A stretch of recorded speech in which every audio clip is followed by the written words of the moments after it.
మొదటి నుండి సినీ పరిశ్రమ వెలితలలు వేస్తుంది. ముఖ్యంగా మన దేశంలో ఈ మత ఛాందసం బాగా పెరిగింది. సినిమా పరిశ్రమకు కూడా మతంతో ముడిపెట్టడం అన్నది కొంచెం ఇబ్బందికరమని చెప్పాలి. పూర్వం హిందీ నటులు చాలామంది పెద్ద పెద్ద నటులందరూ కూడాను ముస్లింలైనా హిందువుల పేర్లు పెట్టుకునేవారు. ఇప్పుడు దిలీప్ కుమార్ వీళ్ళందరూ కూడా ముస్లిమ్స్, కానీ హిందూ పేర్లు పెట్టుకొని వాళ్ళు మత విద్వేషాలు పెట్టుకోలేదు. అలాగే చాలామంది ముస్లిం నటులని హిందువులు ఆదరించారు, అలాగే హిందూ నటులు ముస్లిం కూడా ఆదరించారు. ఇలా లెక్క వేసుకుంటే ముఖ్యంగా మహాభారత్ సీరియల్ వచ్చింది. మహాభారత్ సీరియల్ తాలూకా రచయిత ఎవరు? రహీం మసూమ్ రజా.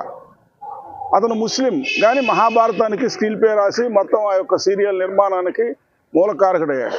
అతను ముస్లిం, కానీ మహాభారతం కోసం పనిచేశాడు.